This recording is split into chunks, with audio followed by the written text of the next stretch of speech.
Info T V کے موزین السلام علیکم۔ آج ہم بات کریں گے بیوک سلجوق لو الپرسنان کے آنے والی ایپیسوڈ کے بارے میں، اور ہمارے عنوانات یہ رہیں گے: کیا الپرسنان اور اقچا خاتون حفاظت سے قلعے سے نکل پائیں گے؟ کیا بطور بے کی سرداری کا وقت تمام ہو چکا ہے؟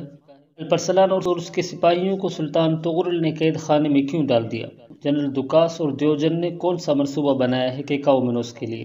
تو ناظرین، تفصیل سے بات کرتے ہیں، لیکن تفصیل سے قبل اگر آپ نے ابھی تک ہمارے چینل کو سبسکرائب نہیں کیا تو درخواست ہے آپ سے کہ چینل کو سبسکرائب کر کے بیل آئیکن ضرور پریس کر دیں تاکہ آپ کو انفو ٹی وی کی تمام ویڈیوز تک رسائی حاصل ہو سکے۔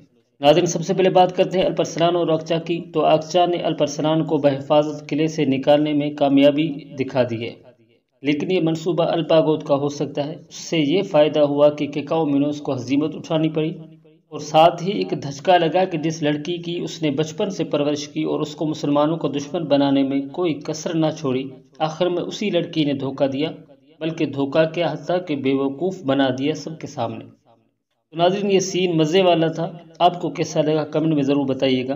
ناظرین، آگے بڑھتے ہیں، بات کرتے ہیں باتور بے کی۔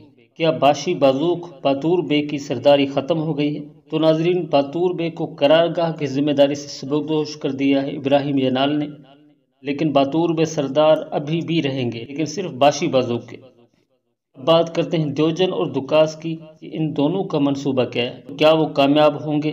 تو ناظرین، رومن دیوجن اور جنرل دکاس کا منصوبہ واسپوراکان کی حکومت تک پہنچنا تھا، جس میں وہ دونوں کامیاب بھی ہوئے کسی حد تک، کیونکہ والی واسپوراکان دیوجن بن چکا ہے۔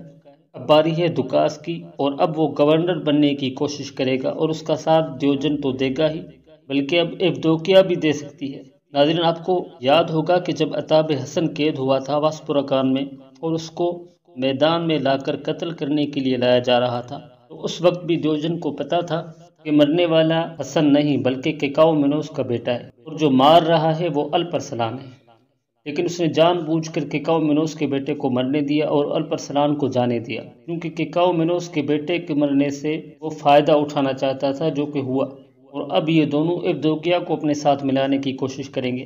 لیکن ہماری رائے کے مطابق دیوجن اور دکاس کا منصوبہ کامیاب ہوگا تو اس کے چانس 50-50 ہیں۔ ناظرین، اب آخر میں بات کرتے ہیں کہ سلطان طغرل نے الپرسنان کو قید میں کیوں ڈال دیا ہے۔ اس کی دو صورتیں ہیں۔ پہلی صورت یہ کہ ینال بے نے پھر سے کوئی منصوبہ بنا کر الپرسنان اور اس کے سپاہیوں کو پھنسایا اور پھر سلطان کو جا کر شکایت کی۔ دوسری صورت یہ ہو سکتی ہے کہ سلطان کا کوئی خفیہ منصوبہ ہو کرامتیوں کے خلاف۔ یہ بھی ہو سکتا ہے کہ الپرسنان کو یہ ذمہ داری ملی ہو کہ رے شہر مطلب کہ دارالحکومت کو کرامتیوں سے صاف کرنا ہے، کیونکہ کرامتی اب بہت بڑا خطرہ بن چکے ہیں مسلمانوں کے لیے، اور یہ تاریخی حقائق بھی ہیں۔ کرامتی ہر اس عالم کو ختم کر دیتے تھے جو علم میں مہارت رکھتا تھا، اور کرامتیوں نے ہر اس شخص پر حملہ کیا جو اپنے فن میں ماہر تھا، پھر وہ چاہے عالم ہو یا کوئی تاجر یا تاریخ دان یا کوئی سالار ہو۔